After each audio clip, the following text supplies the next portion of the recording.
Estamos aqui reunidos, vamos louvar, vamos adorar o Senhor, vamos ouvir a sua palavra, vamos aprender. É bom estarmos aqui, vermos muitas pessoas. Ao vir, a gente já imagina assim, dia de chuva. Às vezes muitos gostam de ficar em casa, no aconchego de casa, né?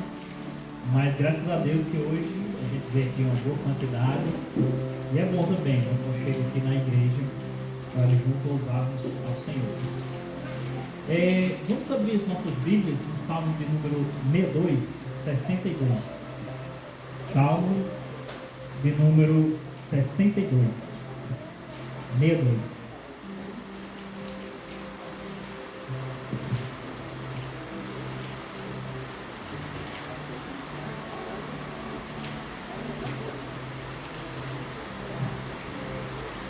Salmo 62.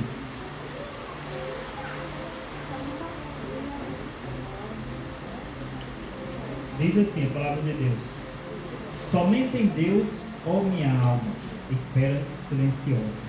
Dele vem a minha salvação.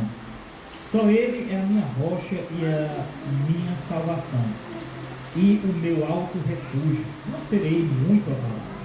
Até quando acometereis vós ao homem? Todos vós por derrubar, como se fosse uma parede pendida ou um muro prestes a cair, só pensam em derribá-lo. Da sua dignidade, na mentira se comprazem. De boca bendizem, porém no interior maldizem. Somente em Deus, ó minha alma, espera silenciosa, porque dele vem a minha esperança. Só Ele é a minha rocha e a minha salvação, e o meu alto refúgio.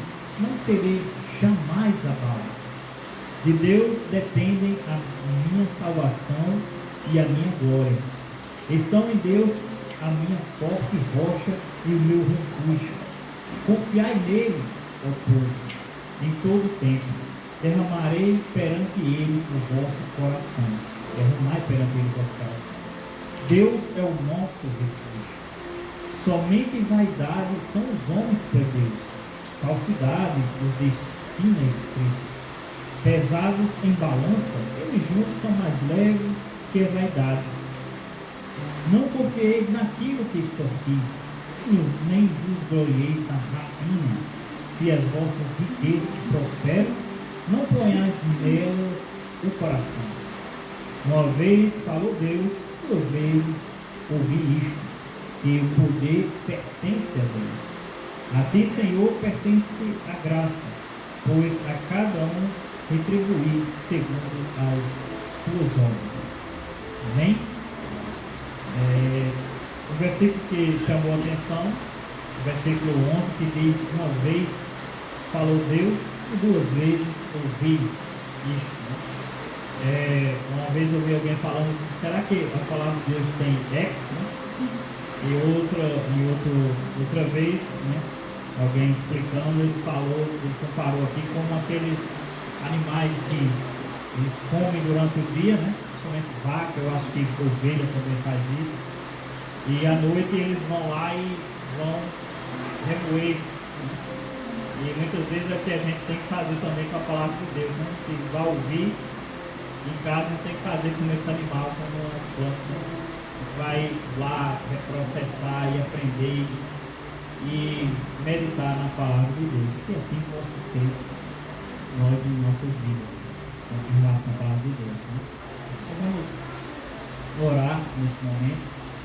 Nós vamos agradecer a Deus por tudo o bom, por essas chuvas também, né? Causa alguns transtornos em alguns locais, né? Mas refresca e é suma importância, né? A água, a vida. Vamos agradecer. Senhor Deus, nós estamos aqui, queremos agradecer por tua bondade, por tua misericórdia. Agradecer por estarmos aqui reunidos para louvar e agradecer o teu nome. E clamamos dos céus a tua intervenção sempre, para que possamos não fazer a nossa vontade, mas a tua vontade. E que hoje, esta noite, nós possamos adorá-lo de coração, e que a palavra aqui pregada não possa servir somente a título de informação, mas também para que possamos ser guiados por ela, possamos aplicar nas nossas vidas e assim saberemos que seremos abençoados na tua palavra. No nome de Jesus que nós pedimos e agradecemos. Amém. Vamos louvar aqui. Fica em pé, quem pode, né? Fica em pé. Louvar o Senhor, engrandecer o seu nome, só Ele é digno de louvor, de adoração. Não deixe que nesse momento você não olhe para ninguém, você pense no Senhor. Às vezes a gente vem para a casa de Deus com expectativa de repente ver um grande pregador, um grande show, algo assim diferente do que a gente espera. Mas espero que você seja adorador. Na hora que a gente adora, que a gente vem para a casa do Senhor com um propósito certo, o tudo que prestamos a Ele é diferente. Porque é muito diferente você vir com a intenção de adorar e a outra é quando você vem com a intenção de só assistir. Então, quando a gente vem para adorar, não interessa o que tem ou o que não tem, a gente quer o Senhor. Eu quero adorar, eu quero aprender da palavra dele, e isso é o mais importante. Amém? O único que é digno de receber. Se nosso caso aqui não funciona bem, a gente vai cantando.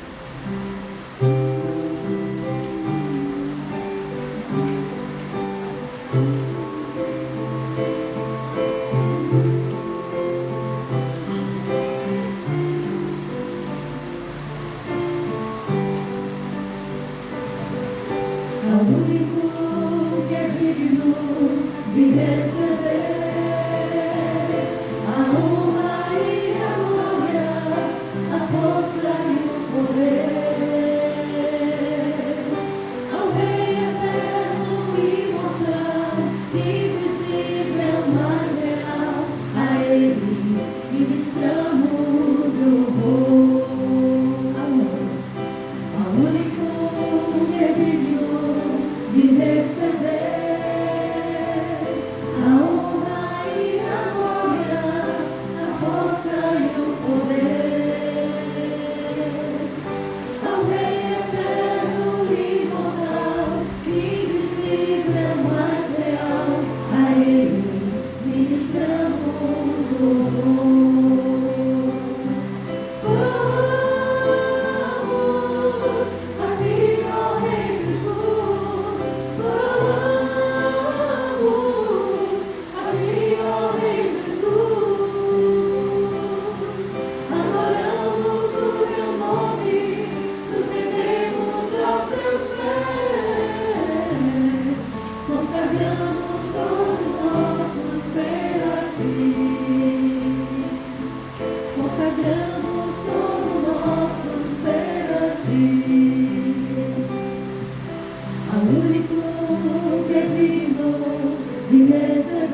Te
adoro.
Salmo de número 1. Primeiro Salmo. Salmo de número 1. Logo no início, né, Jean falando das expectativas, né? Ninguém esperasse sempre vir um grande cantor, né? Apesar de aqui tem muitas pessoas talentosas, né? Eu estava lembrando do episódio ali com Elias. Elias, acho que é em 1 Reis 19, não vai ler agora, que ele, após ter aquele episódio dos profetas de Baal, né, que Jezabel queria matá-lo, ele fugiu, e ele, depois da fuga, entrou numa caverna. Aí o texto relata que veio um forte vento, um negócio impetuoso. Aí o texto faz questão de dizer, mas o Senhor não estava no vento. Aí depois veio um terremoto. Aí o texto diz, mas Deus não estava no terremoto estrondoso. Aí veio outro negócio lá, Deus também não está, né? Aí em seguida diz, mas veio um vento sublime. Aí Deus estava lá, né? Às vezes a gente quer procurar Deus assim, as expectativas, né? Tem um negócio estrondoso, é demais. Mas muitas vezes Deus está nas coisas simples, né? Tem até a cidade, eu acho que, se eu não me engano, é Betsaida, que diz, e tu que é pequeno demais para... ela que vai ser onde Jesus ia estar um tempo, né? Ou seja, uma expectativa que eu acho que muitos ali teriam naquela época, que Jesus talvez nascesse ali, ou viesse ali da capital, né? Mas ele veio de uma cidade pequena, né? E o outro texto que eu me lembro também, das expectativas, às vezes a gente coloca uma grande expectativa em alguma coisa, né? É ali aquela situação de Naamã, que ele tinha lepra, né? E foi ao encontro do profeta Elias, né? Ele ouviu falar lá da sua casa, de uma serva que ele tinha, e a gente pode até imaginar, né? Aquele percurso que ele percorreu ali com carruagem, vários dias, provavelmente levou presentes para Elias, né? Aí quando chegou lá, ele falou, aí Elias nem saiu dentro de casa, né? Mas não, diga a ele que se banhe lá no rio, né? Aí ele ficou ali com uma frustração, né? Ele disse assim, eu esperava que o homem de Deus viesse aqui, pelo menos me receber, a viagem longa e tudo, ele ia voltar para casa, né? Aí alguém teve uma ideia, disse assim, se não fosse um negócio muito mais difícil, né, se banhar aqui, dar 7 mergulhos no rio, você não ia fazer?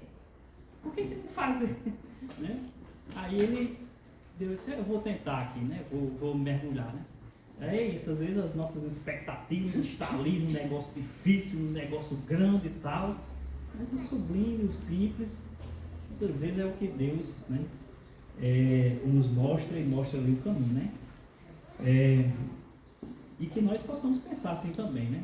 Está sempre procurando Deus ali, as coisas, né? Ele pode estar, mas ele se mostrou muitas vezes que no simples, nas coisas humildes, ele está, né? E no Salmo, né, o texto agora sim que a gente tinha combinado aqui, Salmo de número 1, diz o seguinte: bem-aventurado o homem que não anda no conselho dos ímpios, nem se detém no caminho dos pecadores, nem se assenta na roda dos escarnecedores. Antes o seu prazer está na lei do Senhor, e na sua lei medita de dia e de noite. Ele é como árvore plantada junto à corrente de águas, porque no devido tempo dá o seu fruto, e cuja folhagem não murcha, e tudo quanto ele faz será bem sucedido. Os ímpios não são assim, são porém como a palha que o vento dispersa. Por isto, os perversos não prevalecerão no juízo, nem os pecadores na congregação dos justos. Pois o Senhor conhece os caminhos dos justos, mas o caminho dos ímpios perecerá.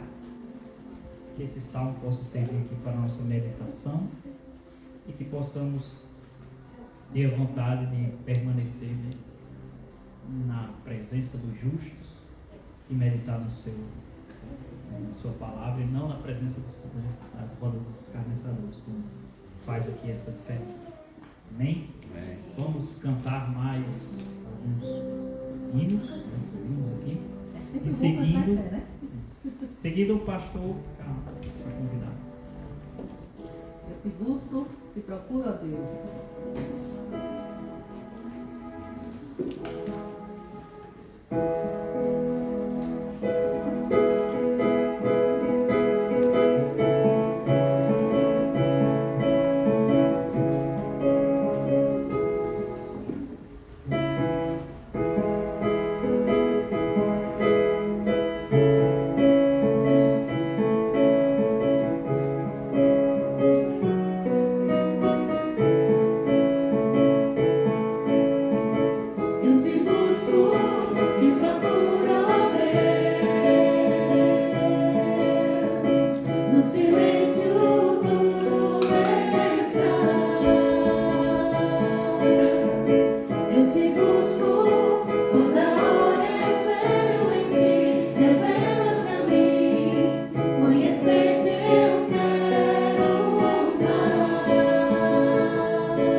vai orar e a gente vai lá.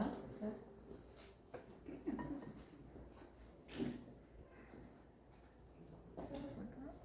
Muito bem, então vamos orar em favor dessas crianças, né? Senhor, agradecemos pelo grande privilégio que o Senhor nos concede de nesta noite estarmos aqui, neste lugar que tem sido reservado para prestar culto ao Senhor, e agradecemos por estas crianças que aqui estão, sob grande responsabilidade dos seus pais e também da igreja como um todo, de modo que temos compromisso, ó Deus, de falar da Tua palavra, de ensinar o caminho da verdade para essas crianças desde cedo. Que o Senhor abençoe cada uma delas, abençoe seus pais, que não falte saúde, provisão, pão de cada dia, sabedoria para seus pais e para criá-las no caminho em que elas devem andar, que é seguindo, obedecendo a Tua palavra. Abençoa todo o Teu povo aqui reunido, possamos continuar sendo abençoados pelo Senhor na leitura da Tua palavra. Em nome de Jesus. Amém. Amém. Muito bem. Então essa turma, quem é que vai ficar hoje lá com ela? Ok, pode sentar, obrigado.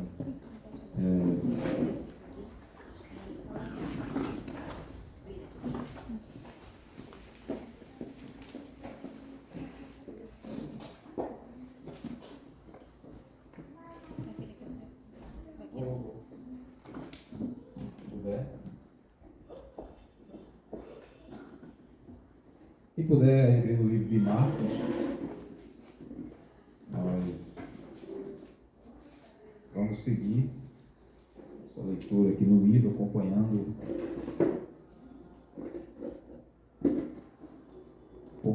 os fatos, os acontecimentos associados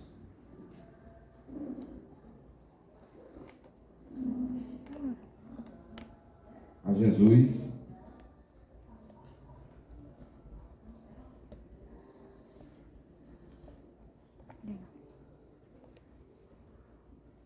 E o capítulo 6 é onde nós encontramos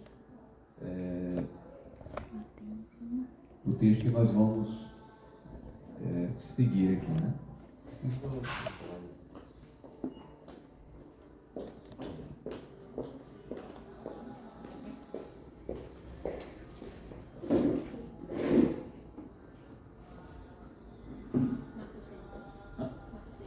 Marcos 6,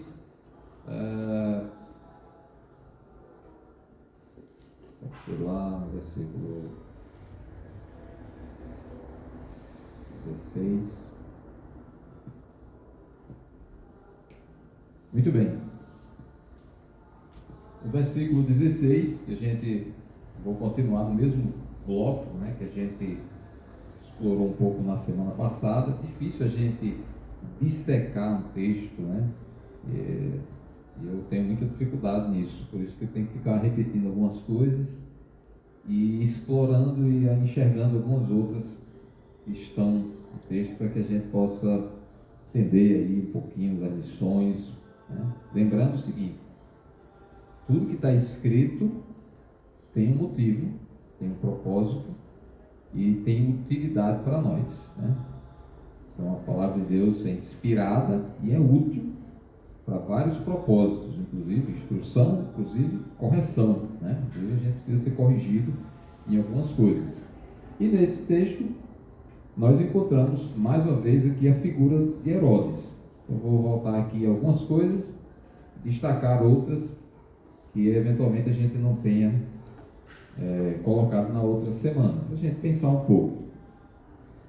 O assunto aqui é que Jesus prega toda a Galileia e aquela região ali era controlada, todo o país, né, todo o estado de Israel era controlado, dominado pelo Império Romano, e naquela época era dividida a administração, comando do país ali, em áreas, e alguns governadores administravam certas áreas. Tinha esse Herodes, que o nome, na verdade, esse nome Herodes é uma espécie de título, né?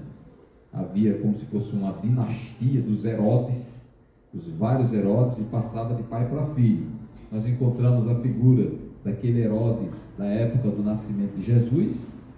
Era um Herodes, ele era chamado o Grande, e ele controlava tudo ali, era toda a região de Israel era dele, ele controlava, estava sob o comando do Império Romano. Ele não era um rei, mas era chamado de rei, ele dominava toda aquela região.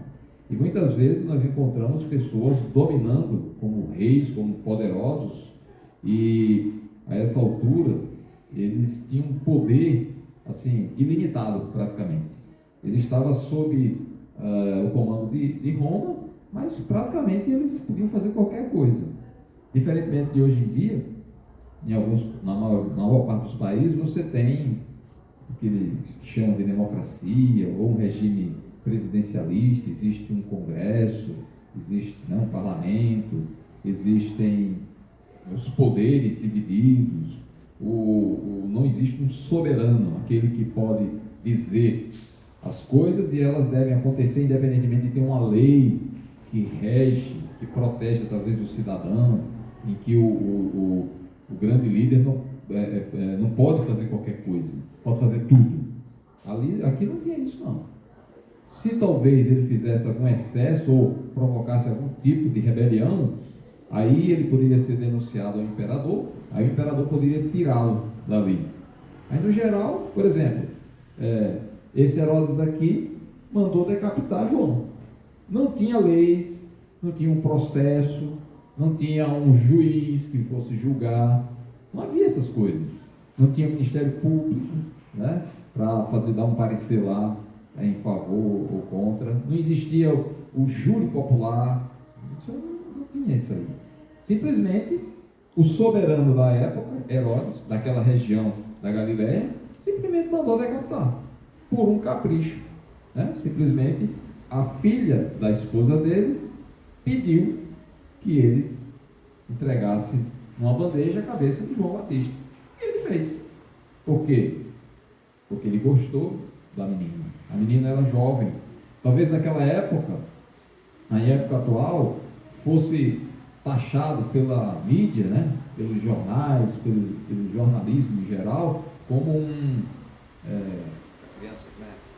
pedófilo, né? Porque a menina, filha de Herodias, dançou perante ele. Isso era uma menina, uma adolescente, não tinha 15 anos. E dançou perante ele, e ele gostou disso, né? E ali, ele ofereceu, fez juramentos a ela. Não, o que você pedir, eu lhe dou, né? Não era comum uma criança, um adolescente dançar no meio de homens ali. E ele tinha vários convidados naquela festa de aniversário, e aquela moça, por influência da própria mãe, chamada Herodias, dançou perante ele, agradou, e ele ficou fazendo promessas.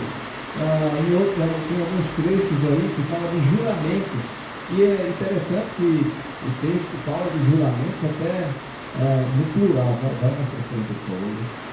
Vários juramentos, é como se ele tivesse prometido várias vezes que daria o que ela quisesse. E ela pediu, né? Ela fez um pedido e ele concedeu. Então, esse Herodes, aqui, né, jurou-lhe, né, vários juramentos, tá?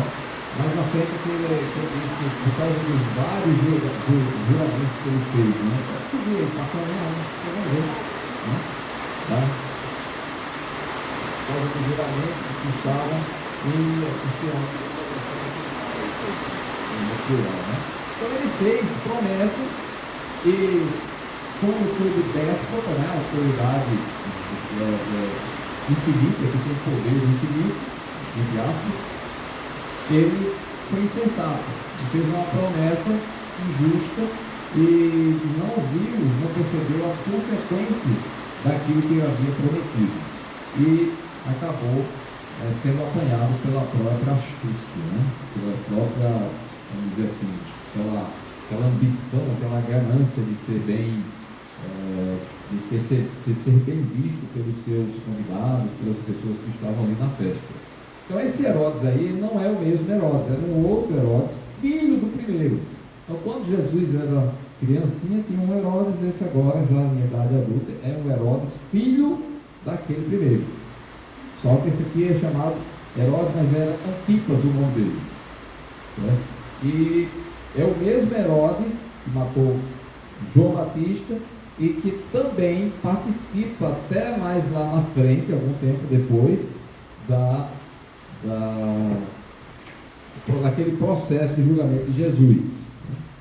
Mas o que eu quero chamar a atenção aqui é que lembrar o seguinte, né? É sempre muito perigoso você ter uma pessoa que comanda uma nação, um país, e que tem poderes ilimitados, né? Você vê as consequências. Que tem alguns nomes, até de épocas mais recentes na história do mundo, né? De pessoas que foram concedidos a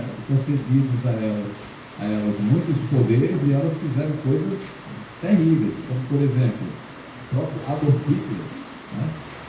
A Alemanha daquela época, foi concedendo, dando poderes a ele mais e mais, e aí ele foi provocando todo aquele movimento no mundo todo, acabou destruindo, sempre perdendo a guerra no final das contas, né? Mas muita gente morreu, houve muito prejuízo em todos os sentidos, né? E até hoje existe uma repressão em torno disso. E outros ditadores também que se levantaram no passado e ainda estão no presente querendo fazer esse tipo de coisa, de domínio, dominar os outros e tal, e ser poderoso, né? E certamente isso não vai ser muito bom, porque vai ter consequências. E os homens são pecadores, não raciocinam direito muitas vezes, tomam decisões precipitadas e às vezes não são conscientes das consequências dos seus atos, das suas decisões. Precisa ter mais pessoas para tomar decisões juntos, para poder melhorar a qualidade dessas decisões. Agora, o que chama atenção essa expressão aqui, que ele se entristeceu profundamente, né? Porque o coração dele estava perturbado com essa história de matar João Batista. Não parece que ele tinha esse desejo, né? Não parece que ele tinha esse desejo. Um pouquinho mais para frente, a gente vê. Muito bem. Voltando para o que a gente vai ver esses fatos.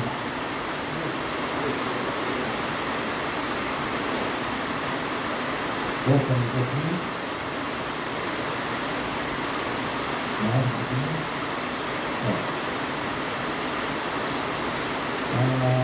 O nome de Jesus já se tornara notório e alguns diziam: João Batista ressuscitou dentre os mortos e por isso veio até os corpos milagrosos.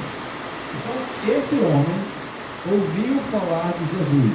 O nome de Jesus estava, vamos dizer, nas mídias sociais lá, estava ganhando fama, muitas coisas ele fazia. Ele acabara de mandar os seus discípulos de 2 em 2 para pregar o Evangelho em vários lugares. Esses discípulos estavam divulgando o Evangelho em vários lugares, falavam acerca de Jesus nessas pregações que eles faziam nas aldeias. Então essa fama de Jesus se espalhou rapidamente e aí chegou aos ouvidos do rei Herodes. Mais uma vez, a Bíblia fala nome rei, mas ele não era rei, ele era simplesmente um administrador, comandante daquela região da Galileia. E ele comandava também, estão conseguindo ouvir? Ele comandava a região da Galileia que ficava ao norte de Israel, e ele tinha o domínio também de uma outra área que ficava. Imagina o seguinte: você tem a Galileia aqui no norte, você tem a Judéia ali no sul, você tem o Rio Jordão passando aqui, você tem uma região aqui a oeste do Rio Jordão, chamada Pérea. Esse homem comandava aquela área também. Nessa área, perto do Jordão, quem é que batizava no Jordão? João Batista. Então era a área que estava sob o domínio desse Herodes aqui, que era chamado Herodes Antipas. O nome dele era Antipas, o título é Herodes, e ali ele tinha domínio também sobre a região em que João batizava. Então, quando João começou a acusá-lo, né, denunciar ele, quando ele aparecia lá, João denunciou ele e erro que ele estava cometendo diante de Deus. Lembrar que Herodes tinha uma ligação com os judeus, porque ele era um edomita, que é descendente de Saul, e tinha uma ligação, então tinha uma ligação com a família de Abraão. Então, de uma certa forma, ele abraçava a religiosidade judaica e, diante disso, a lei judaica proibia que um homem se casasse, por exemplo, com a sobrinha. E ele fez de tudo. Herodias, que era esposa do irmão dele, cunhada dele, ele acabou separando dele lá para casar com ele, e ainda por cima ela era sobrinha dele. Então foi uma coisa irregular perante a lei. Aí João, mesmo perante o soberano, né, Herodes, denunciou, disse: não é lícito você fazer isso, você está cometendo um pecado diante de Deus. A lei já proibia isso aí, já proíbe isso aí, você está fazendo errado. E isso ficou difícil para ele absorver, isso incomodava ele. Tem um versículo também na frente que ele fala que ele ouvia João, quando ele chamava João para conversar, e ele ouvia. Diz o texto que ele ouvia de bom grado, boamente. Então, de alguma maneira, as palavras de João eram importantes para ele compreender, para ele analisar, e ele ficava com um certo temor. E ele respeitava João.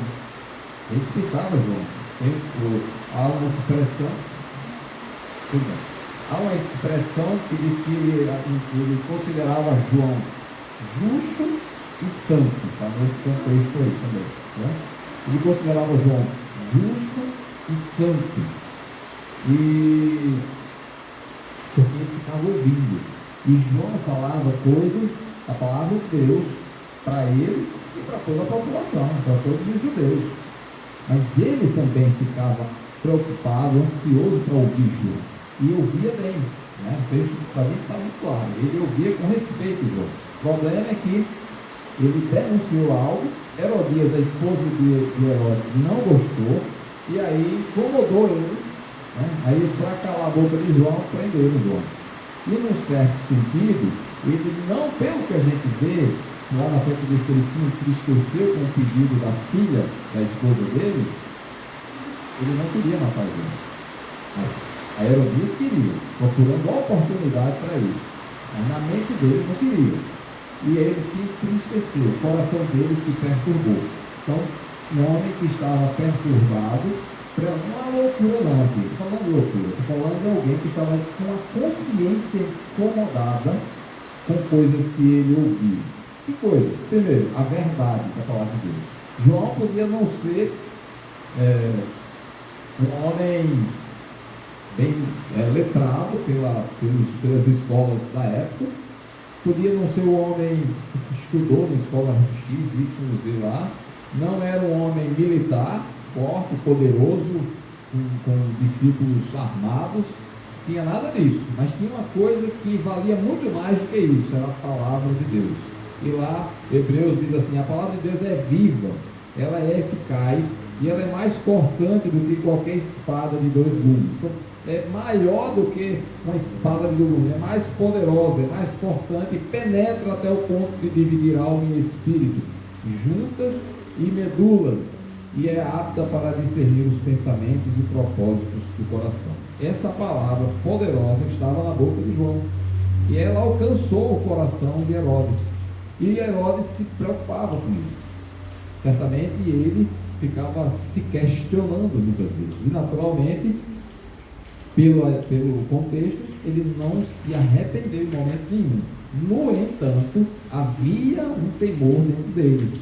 Ele sabia que alguma coisa estava errada, a palavra de Deus estava incomodando ele, e ele não queria matar João, porque João era justo, era santo, segundo ele, né?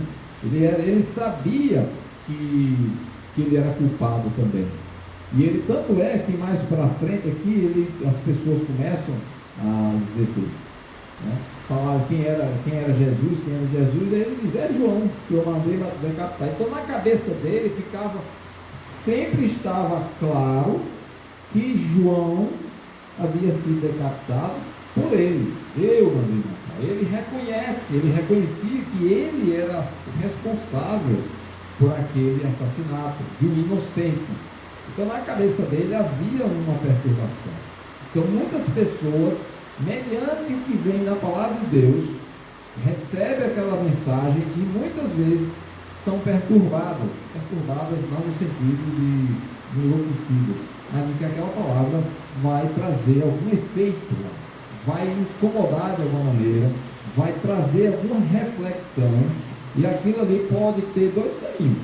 A pessoa pode reconhecer que está no caminho certo e continuar seguindo, mas pode ser que a pessoa, também dois ou mais, pode ser que a pessoa não esteja seguindo o caminho certo, e aquilo ali vai trazer transformação nela, ela se arrepende do seu mau caminho e segue a verdade, ou então ela vai ficar o tempo todo lembrando que aquela palavra é a verdade, mas eu não estou seguindo aquela verdade, tem desobediência.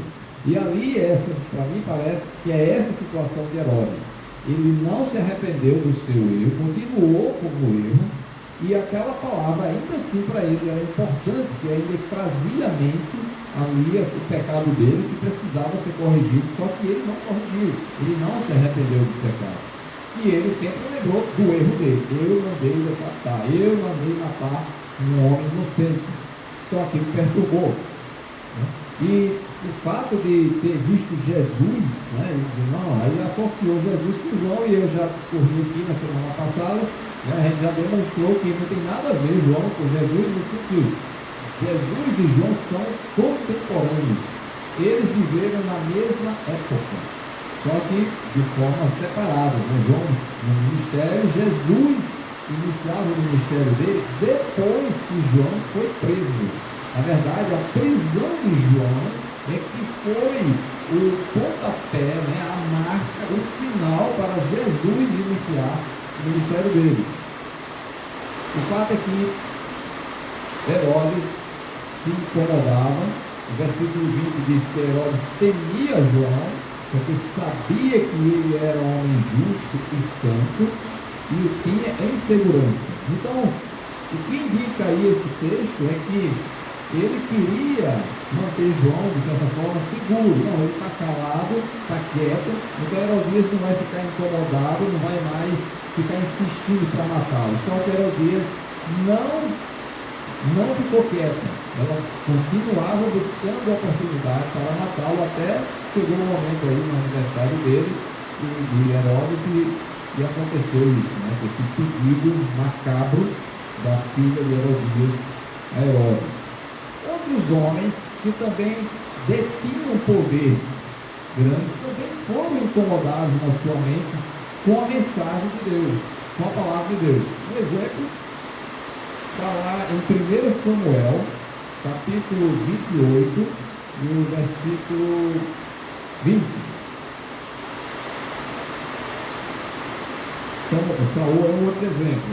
De súbito caiu Saul estendido por terra, e foi tomado de grande medo por causa das palavras de Samuel, que faltavam-lhe as forças, porque não comera pão todo aquele dia e toda aquela noite.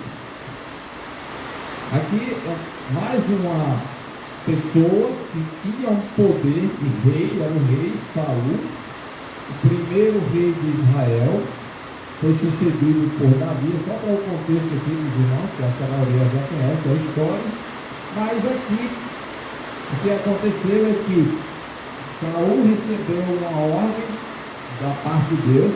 Quem estava associado aqui a Deus era Samuel, profeta, do mesmo jeito como João era o profeta. E aqui nós temos Samuel, que disse, olha, Deus está mandando você destruir completamente o que fizeram os amalequitas, todos os bens do gado e tudo. Saul saiu à batalha, sagrou-se vencedor realmente.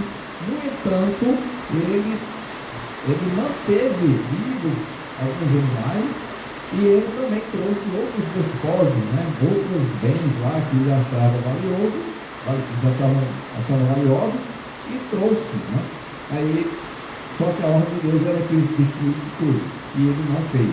Samuel vem como representante de Deus, detentor, né, o oráculo, né, aquele que trouxe a palavra de Deus e falou que Deus realmente tinha reprovado ele. Do mesmo jeito como João diz que Herodes estava reprovado naquele ato. E ele, Samuel, fez esse papel aqui. O que foi que aconteceu? Saul ficou com medo. Saul temeu, né? Ficou com um medo muito grande, né? E o medo foi tão grande que não tinha força, né? Ficou sem comer pão e beber. Sem comer pão naquele dia, né? Ficou sem comer, uma espécie de jejum, né? E ele estava muito agoniado, perturbado por isso também. No entanto, a gente não vê na história de Saul um arrependimento verdadeiro em que ele pudesse realmente ser restaurado, né, para agradar a Deus. E ele permaneceu na sua obstinação, de modo até que quando Davi foi ungido rei, o próprio Saul veio a perseguir Davi, achando que poderia matá-lo e não ser substituído no reinado, como se Deus falasse coisas e pudesse, as coisas que Deus fala não acontecer. Tudo que Deus diz vai acontecer. Se ele diz que vai acontecer, que vai tirar o reinado de Saul, isso vai acontecer. Então toda a palavra de Deus será cumprida. Jesus enfatizou isso de uma forma solene, quando diz, nem um fio, nada que a lei está dizendo, vai deixar de ser cumprido. Tudo vai ser cumprido conforme as palavras do Senhor. Então, Saul achou que poderia deter o cumprimento da palavra de Deus, mas isso não é possível, nem para ele, nem para ninguém. E o homem que também ficou muito perturbado e não mudou a sua trajetória, continuou obstinado contra a palavra de Deus. Um outro exemplo que nós podemos trazer de pessoas que ficaram incomodadas com a palavra de Deus, ficaram perturbadas com a palavra de Deus, está lá em Daniel capítulo 5. Daniel capítulo 5, nós encontramos um outro rei, né? Capítulo 5, versículo 6. Versículo 6. Ele fala aqui de um outro rei, certo? Que também teve o seu semblante mudado. Estava muito feliz, como todo comandante, né? Como todo ditador, grande rei que dominava toda a nação. Aqui esse rei aqui também dominava, era um imperador daquela época, de Babilônia, e ele estava feliz na festa, tudo ótimo. Essa festa era uma festa bem mundana, era uma festa bastante promíscua e também afetava a religião, de modo que as crenças dele eram, como eram crenças mais libertinas, né? Então eles não se incomodavam com o pudor, nem com respeito até às crenças alheias. E esse rei, vamos fazer o nome dele já, ele mandou pegar peças, utensílios que eram utilizados no templo de Jerusalém. E ele utilizou esses utensílios para o culto aos deuses que eles criam. Eles acreditavam em vários deuses, prestavam culto a esses deuses nessa festa que ele estava fazendo aqui. E ele pegou utensílios que eram utilizados no templo em Jerusalém e utilizou aqui também, e assim ele profanou aquilo que era sagrado, aquilo que era associado ao Deus de Israel. E ele estava feliz, só que ele viu algo que mudou a vida dele. O semblante dele, que antes era de grande aparente alegria e de grande descaso com as coisas de Deus, agora ele muda. E os seus pensamentos se turbaram. O homem que ficou com seus pensamentos já perturbados, ele ficou preocupado com aquilo. Ele começou a ver, ele viu uma mão, dedos, numa parede, lá, escrevendo na parede algumas palavras. E aquilo deixou a mente dele perturbada, ele ficou preocupado. O que significa tudo aquilo? Sob o comando dele estavam o que eles chamam de sábios, os encantadores, os mágicos, as pessoas que faziam magia, que faziam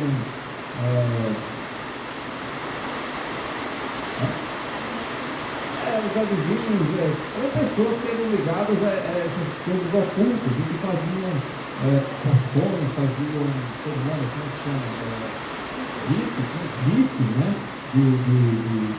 Para enxergar coisas, para ver coisas, para fazer adivinhações, etc. Né? Então eles tinham essas pessoas. Aí veja o capítulo 5, versículo 8, por favor. Então entraram todos os sábios do rei, mas não puderam ler a escritura nem fazer saber ao rei a sua interpretação. Nós encontramos aqui, chama do teu nome, né? Versículo próximo aqui. Perturbou-se muito o rei ao nome dele aqui, Belsazar.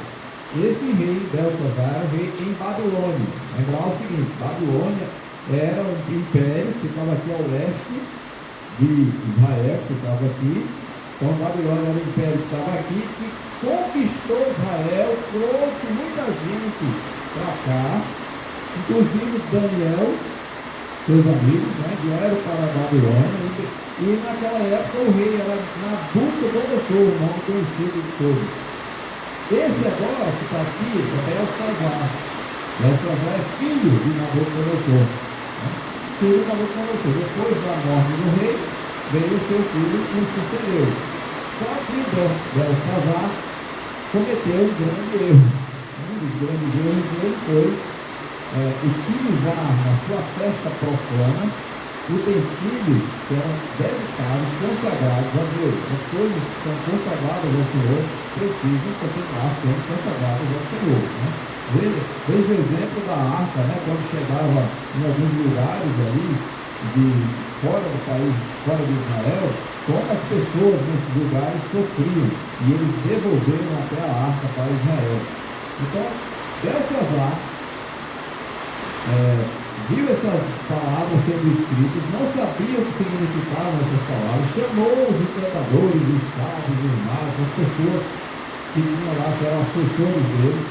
Eles não conseguiram identificar o que significava aquilo, e olha só, ele se perturbou muito. Inclusive os seus grandes, as pessoas mais poderosas do império, que estavam do lado dele, que eram seus assessores, as pessoas que ele protegiam, já não podiam lhe proteger tanto assim, né? Os próprios grandes deles, os grandes líderes deles, os príncipes deles lá, estavam sobressaltados, porque em todo o império mais poderoso, que dominava a terra naquela época, não tinha ninguém que conseguisse saber o que significava aquilo. E umas letras escritas numa parede estavam trazendo perturbação, incômodo na mente desses homens. Né? E o que é que a solução que veio aí foi por meio de Daniel, que naquela época ainda estava aqui na época do rei Belsazar, e foi chamado Daniel, o hebreu, que aí realmente identificou o significado daquelas letras, que era exatamente a perda do império, a perda do poder do império da Babilônia. A partir daquele dia, daquela noite, daquela festa, naquela mesma noite, o império babilônico deixou de ser o império dominante. Veio um outro imperador e dominou Belsazar e os demais ali, e agora o império Medo-Persa toma lugar e deixa de existir aí o império babilônico. Né? Perdeu, mas a sua mente ficou perturbada. Né? Mas muitas pessoas se incomodam com essas palavras e têm às vezes a oportunidade de se arrepender e não se arrependem. A gente viu alguns exemplos, né? De Herodes, viu Saul, viu Belsazar. No entanto, existem algumas perturbações abençoadoras. E algumas perturbações abençoadoras. E que Deus nos ajude a ter de vez em quando umas preocupações dessas, que nos ajudem, nos motivem, nos impulsionem a nos render a Deus e fazer o que é certo. Um exemplo bem tradicional, bem conhecido, é o exemplo de Isaías. Está lá no capítulo 6 do livro de Isaías. Um rapaz, jovem, né, que vivia lá no templo, né, e ele diz que... Coloca logo no versículo primeiro, né? Só para a gente dizer, né? Ele diz, Isaías, ele diz, olha, nesse dano aqui, nesse lugar, e eu vi nesse lugar, o lugar aqui está bem. Onde é que ele está? Templo. No ano da morte do rei Uzias, eu vi o Senhor assentado sobre um alto e sublime trono, e as abas de suas vestes enchiam o templo. O lugar dele, Isaías. Lugar onde busca o Senhor. Onde é o local de adoração. Onde é o lugar que ele deve estar. No templo.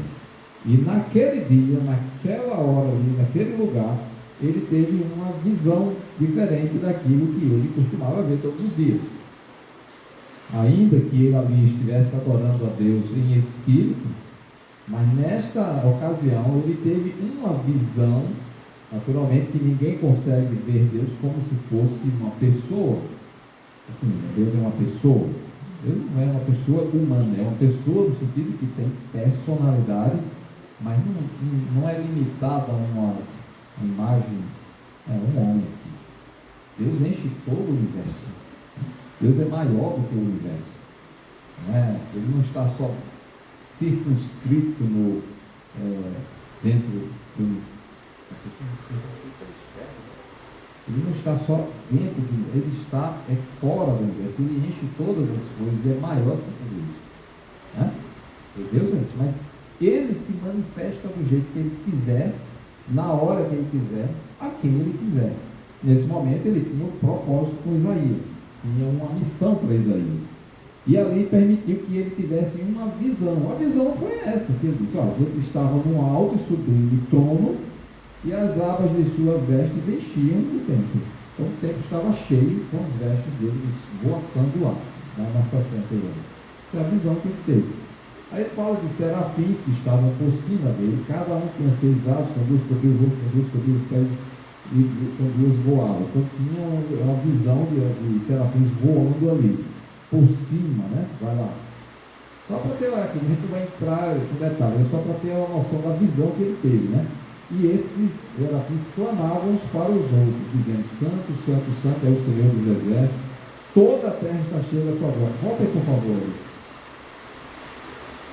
E os cobriam o rosto. Nem os serafins conseguiam olhar diretamente para Deus.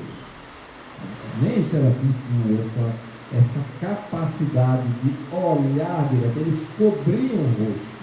A visão de Isaías também era limitada. Ele não conseguia enxergar Deus na sua plenitude. Nem os serafins que estavam ali para proteger, né? São os guardiões da glória de Deus. Tinham essa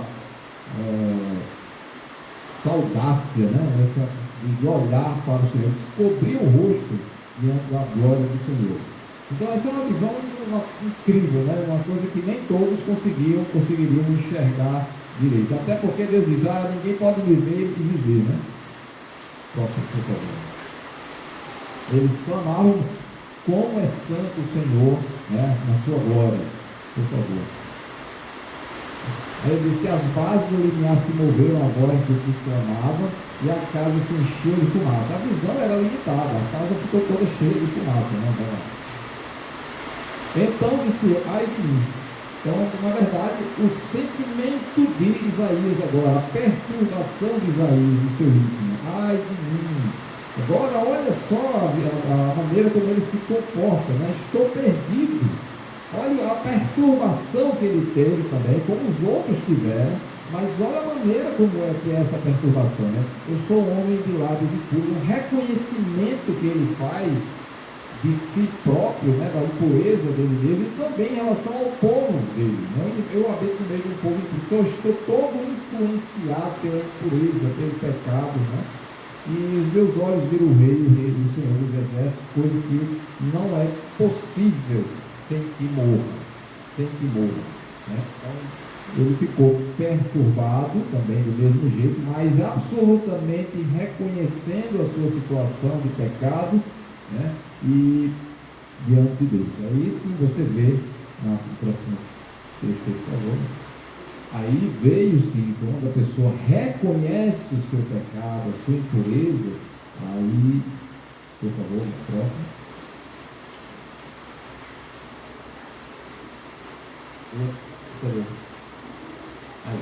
E aí diz que com a brasa tocou a minha boca, diz que ela tocou os teus lábios, a tua iniquidade foi tirada e perdoada o teu pecado. Então agora sim há uma perturbação diferente. Essa perturbação trouxe reconhecimento da situação de pecado e ali veio o perdão, veio a purificação. Ah, é diferente, né? Que a gente possa compreender essa distinguir isso aí. Tem gente que sabe da palavra de Deus, ouve, conhece, reconhece o seu erro muitas vezes, no entanto, não chegam a se arrepender, a mudar suas vidas. Né? E aqui nós vemos Isaías uma situação também perturbadora, uma visão absolutamente diferente, trouxe o mesmo temor, o mesmo receio, a mesma perturbação que Belsazar teve também, e até Herodes, mas diferentemente deles, ele reconheceu o seu pecado e foi perdoado e foi purificado. Tem um outro caso também, que não é uma perturbação tão grande, mas acredito que trouxe uma ansiedade talvez, com aquela coisa de dúvidas, de perguntas, de como pode ser isso, né? Está lá em Lucas capítulo 1, versículos 29 e 30.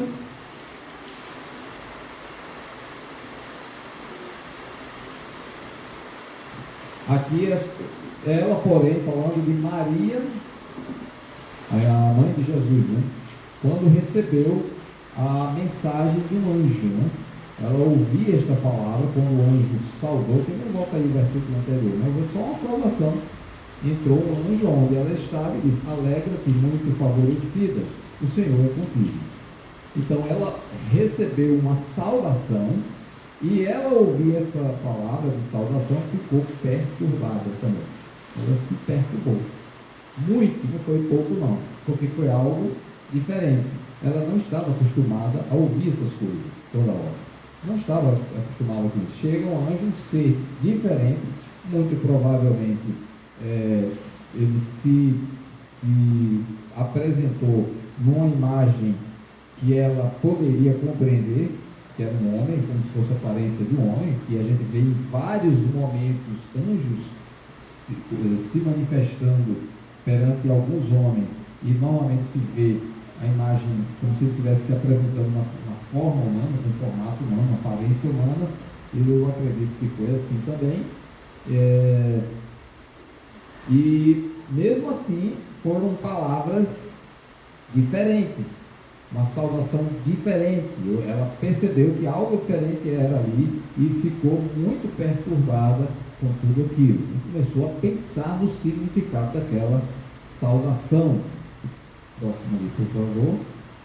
Mas aí o anjo lhe disse: Maria, não temas. Então você vê que precisou essa manifestação angelical de tal maneira grandiosa, precisou dar um alento, dar uma palavra de tranquilidade para aquela pessoa, para não pensar que ia morrer, sei lá, Deus se manifestando ali, ia matar aquela pessoa, né? Na verdade, ele vai dizer que ela achou graça diante de Deus, né? A graça de Deus é uma concessão de um favor da parte de Deus, mesmo que aquela pessoa, que o objeto daquele favorecimento ali, não tenha dignidade para isso. Na verdade, todos os homens pecaram, né? Inclusive Maria também não estava fora desse grupo. No entanto, Deus concede graça para ela. Então, você vai ter uma coisa diferente, né? Você achou graça com Deus. Deus está lhe concedendo uma graça que às outras mulheres não foi dado, né? Então, algo que não está falando de mérito, ele está falando de graça. Não pode confundir as coisas, né? Graça, né? É coisa que independe de mérito. Deus simplesmente decidiu, de acordo com seus propósitos, com seu plano, a conceder a ela esse privilégio de ser a mãe do Salvador. Só que também isso teve preço, né? Teve preço para, né? Teve de sofrer um pouco aí por conta disso. Mas você vê que ela também se perturbou com tudo isso. E cada coisa nova que aparecia, que acontecia, trazia à mente dela várias coisas. Certamente ela começou com essa lembrança, as primeiras lembranças foram essas, desse aviso do anjo, né? E quando Jesus nasceu, né? Quando os anjos chegaram, né? Os pastores, né? Chegaram para ver Jesus de uma forma, ela não convidou, simplesmente eles chegaram lá na manjedoura, no estábulo. Daqui a pouco chegam pessoas, né? Um tempo depois, chegam pessoas de outro país buscando aquela criança. Ela não avisou, não mandou o aviso por e-mail, por correio, por nada. Não, simplesmente chegaram, viemos ver o rei de judeus, viemos ver o rei dos reis. Né? E simplesmente ela certamente foi com a mente dela perturbada. Agora, foi uma perturbação positiva. Ela era fiel ao Senhor e iria continuar servindo. Quando a gente olha mais à frente, a gente vai vendo quando ela se encontra com uma parenta dela, que foi a mãe de João Batista, aí ela, né, faz aquela música, né, fala aquele poema lá, minha alma engrandece ao Senhor, então a gratidão, o reconhecimento de que o Senhor é que concede aquela graça, que o Senhor é que traz salvação, que o Senhor é que enaltece e exalta os humildes, né? Uma mulher pobre, simples, daquela região ali de gente simples, de pessoas pobres, simplesmente Deus valoriza aquela pessoa, né? Puxa, Deus derrubou os grandes e enalteceu e exaltou os pequenos, né? Os humildes, os simples, né? Então ela é uma perturbação muito positiva. Quando a gente vê a manifestação de Deus ou da palavra de Deus, no caso o anjo trouxe o recado de Deus, que ele é um mensageiro, né? Até a palavra anjo tem esse significado, e isso foi positivo, e isso foi algo bom para aquela pessoa, ainda que tenha perturbado, e às vezes é necessário que haja uma perturbação, um incômodo, algo que desperte ali e que nos faça lembrar ou avaliar a nossa vida, ou avaliar coisas que nós fazemos ou pensamos, para a gente refazer as coisas, para a gente mudar, para a gente mudar o rumo, para alterar a trajetória, porque ele vem e traz. Quando o Herodes ouve acerca de Jesus e ele diz João, então a ideia, quando ele diz assim, João, é como se dissesse assim, ele ressuscitou, mesmo que ele fez chegou a essa conclusão de forma precipitada, de forma errada, porque se ele fizesse o cálculo, ele iria ver que não poderia ser assim, mas mesmo assim isso tem uma implicação. Por que ele fala isso? Quando ele fala de ressurreição, ele está associando a juízo, porque sempre se teve a ideia, Deus vai julgar todos, vai ressuscitar as pessoas e elas vão comparecer ao trono de Deus para julgamento.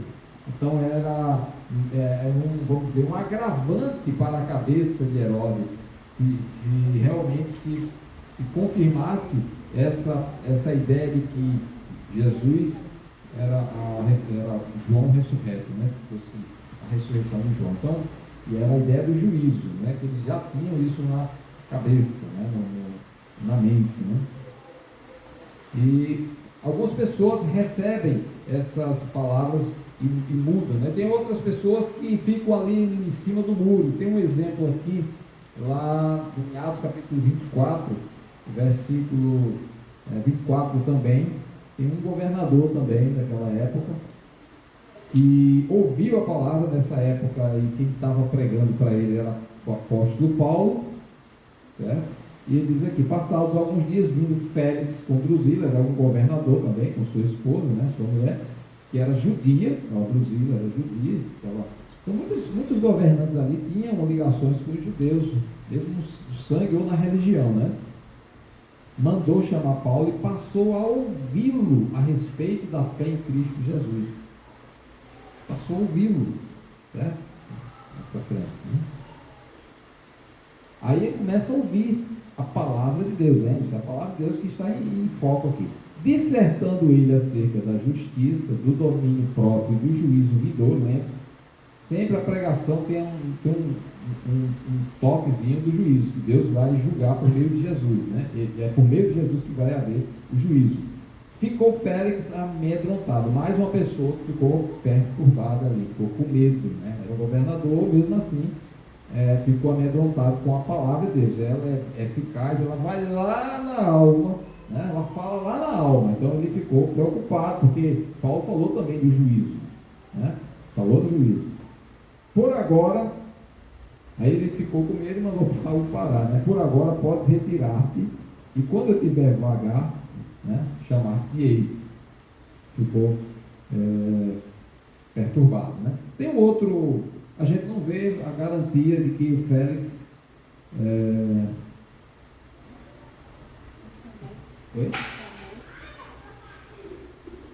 que foi convertido, não temos informação, né? Mas temos um exemplo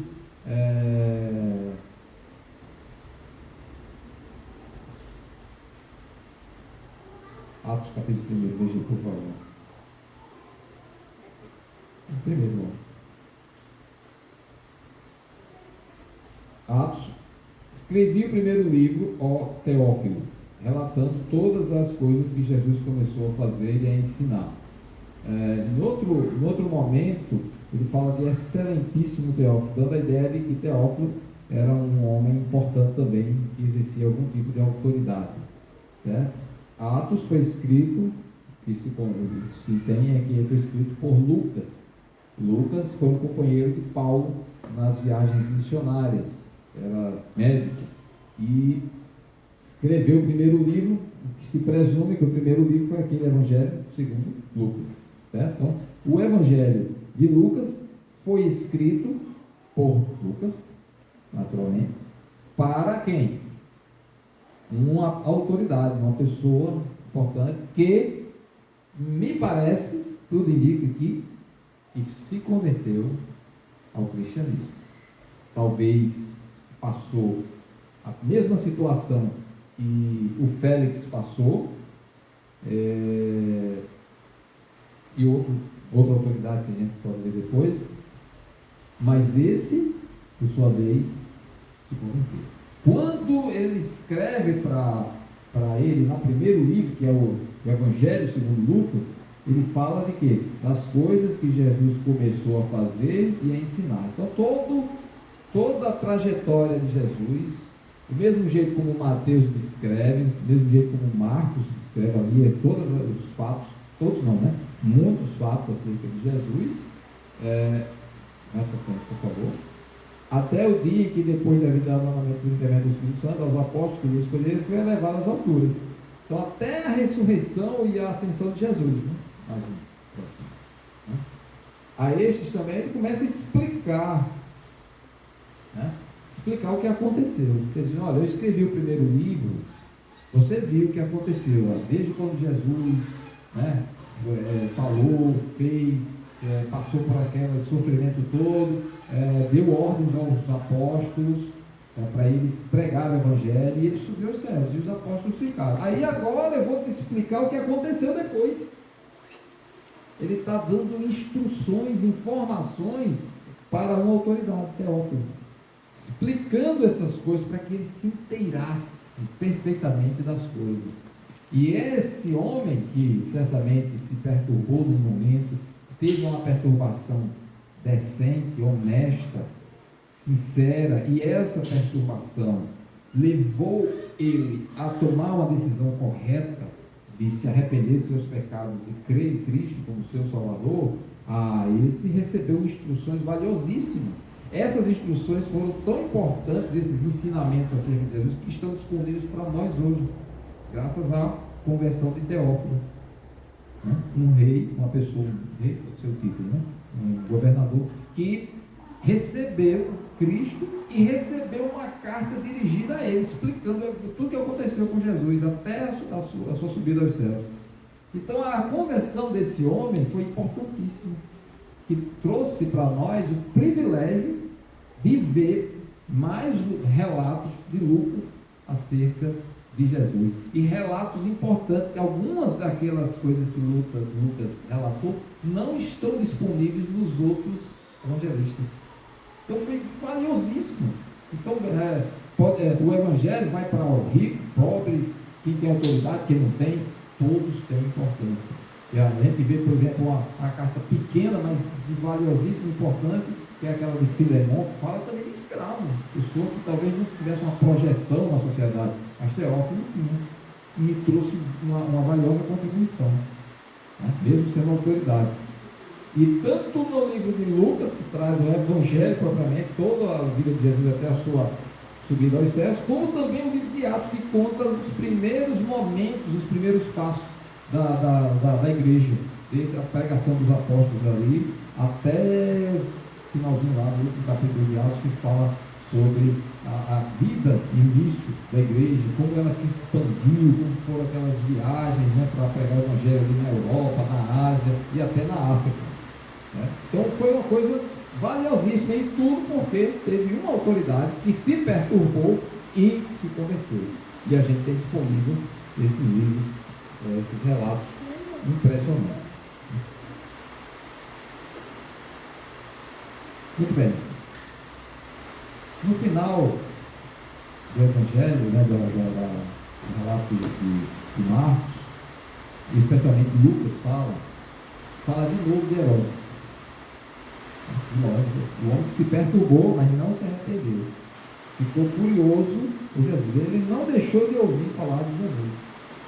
Tanto que quando ele estava lá nessa região da Judéia, Pilatos estava julgando, Pilatos estava louco para se ver livre de Jesus, porque ele estava sabendo que Jesus era inocente, ele não queria condenar Jesus, e disse: esse homem é galileu. E Herodes é da Galileia, ele é o governador de lá. Pilatos era daqui da Judéia e Herodes era de lá. Ele estava visitando aqui essa região, então vamos passar Jesus para ele. Aí ele vai falar. Aí Herodes se vê frente a frente, a primeira vez que realmente Herodes se vê frente a frente de Jesus. Teve mais uma oportunidade de se converter. No entanto, também desperdiçou. Queria ver algum milagre de Jesus, porque ele só ouvia falar. E Jesus não falou nada para ele, nem fez milagre nenhum para aquela raposa. E Jesus chamou ele de raposa em outra ocasião. Depois eu vou falar sobre isso, né? No outro dia. E Jesus não falou nada para ele. Então ele perdeu grandes oportunidades.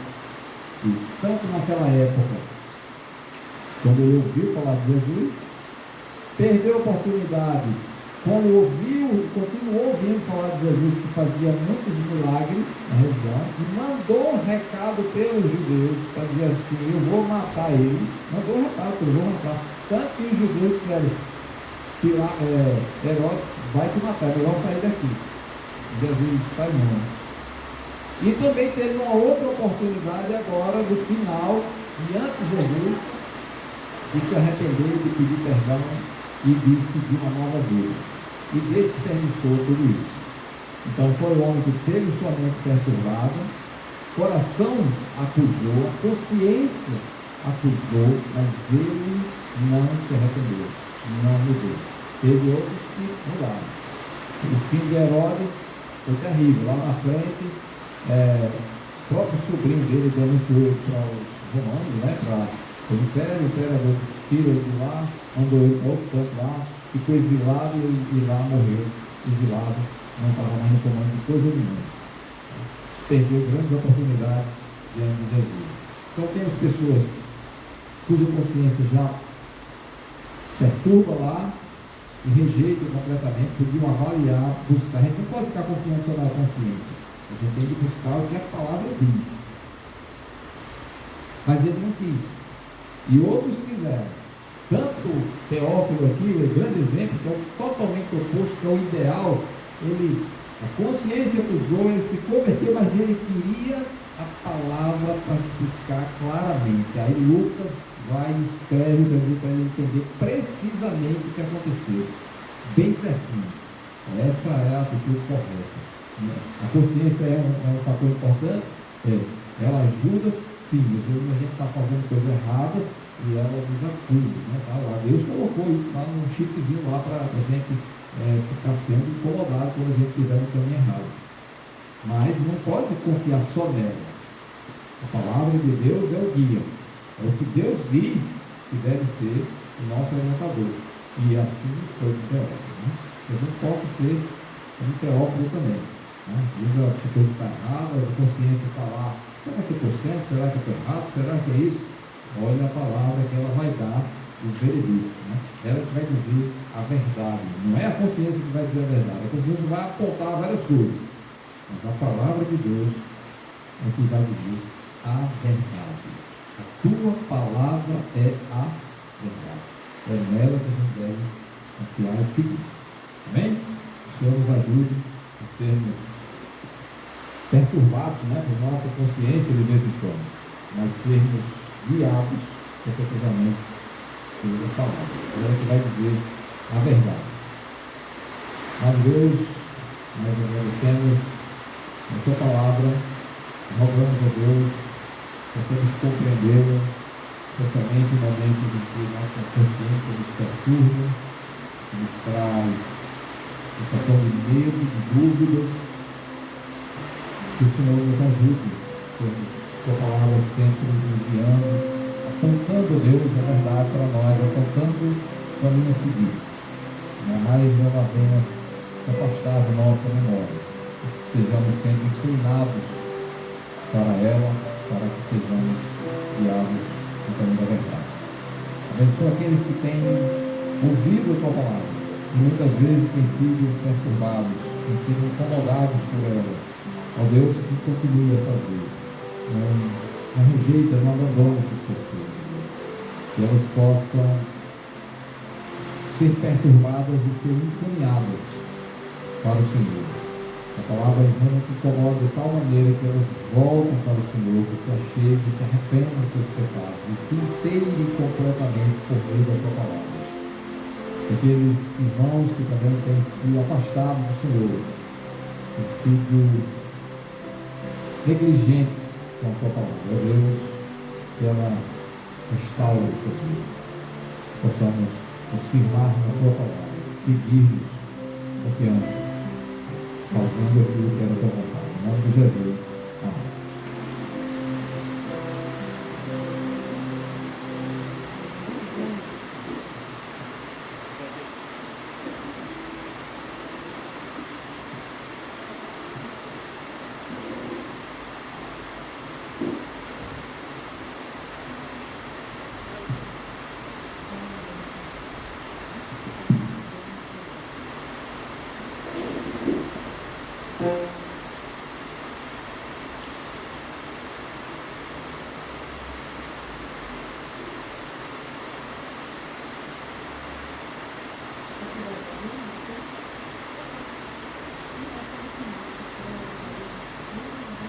Vamos fazer os atos de hoje.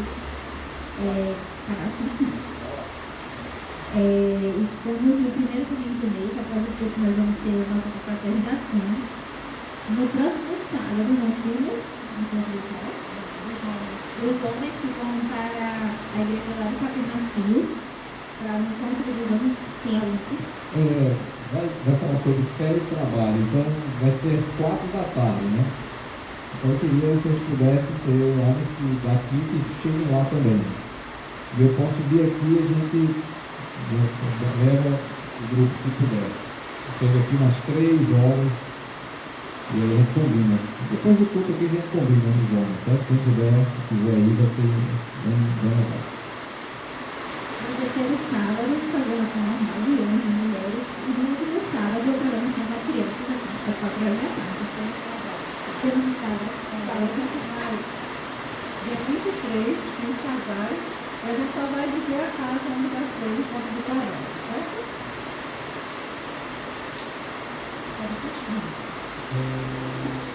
Vamos ficar em pé para a gente terminar.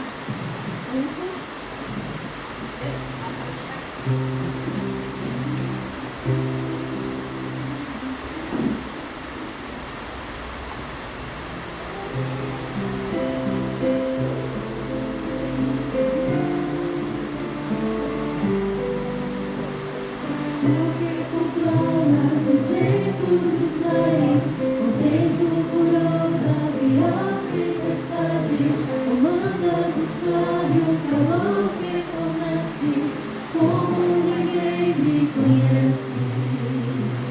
Sombras e vés, pensamentos profundos, palavras confeias, primeiras alinhadas, tu que és a fonte de toda beleza, habitas em meio à pobreza. Meu coração não é digno de ti, mas aqui vieste morar.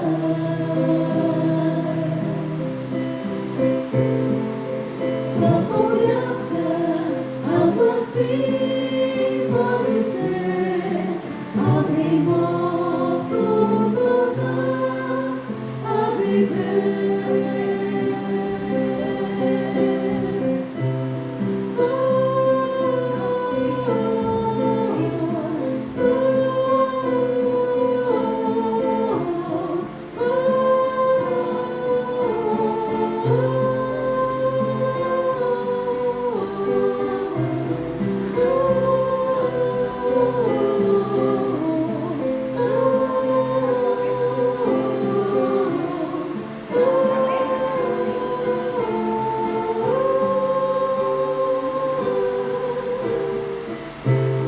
Meu coração não é digno de ti, mas aqui vieste morar.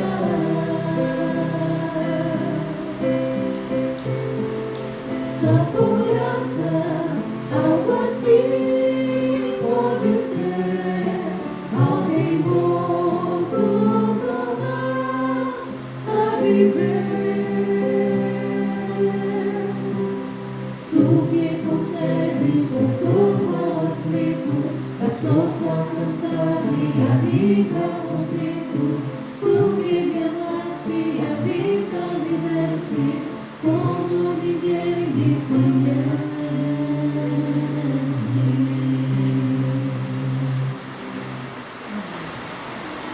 Boa noite, irmão. Vamos ter a nossa confraternização, fazer uma mesa para cá, né?